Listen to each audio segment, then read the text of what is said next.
What's up, y'all? This your boy JP here, hoping to make your install life a whole lot easier. We are trying to find the speaker wires for this front passenger door, and I had a comment of somebody asking how do we determine the polarity without taking the door panel off, and I figured this would be a good time to go ahead and show you. So inside this boot, which is coming from the door, is going into this jacket of wires right here.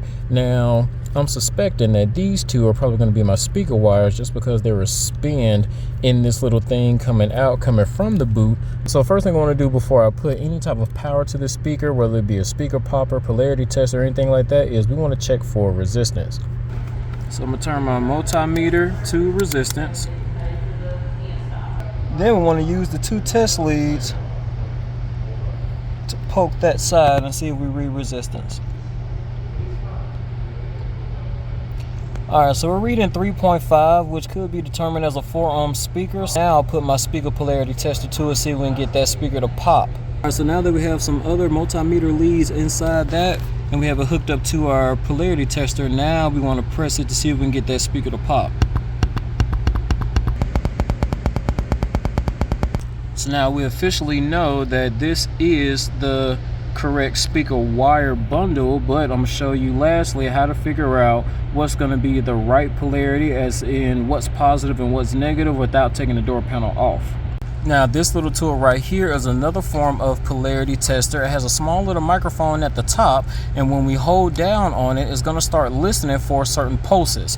If we have our speaker wires correct, then we will get a bunch of green pulses. If they're backwards, we will get a bunch of red pulses. So now on our speaker tester, we pressed it once to get a pop. Now we can press it like this, and it's going to give us a bunch of continuous pops for about 5 minutes.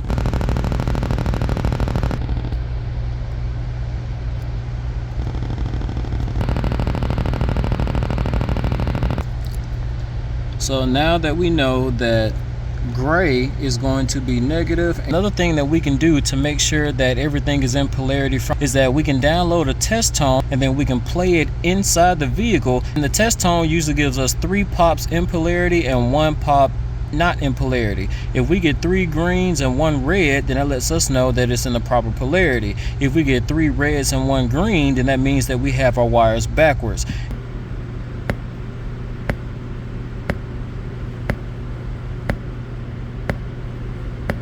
So now we know how to identify a speaker using resistance with our multimeter. We was learning how to locate that speaker using our polarity tester, and we use this tool right here to make sure that the wires are positive and negative like they're supposed to be. So now you don't have any type of phasing issues when it comes down to installing your own speakers or using a line output converter or anything like that. So I hope I helped some of you guys learn something. Till next time, it's your boy JP signing out. Hoping y'all have a blessed day.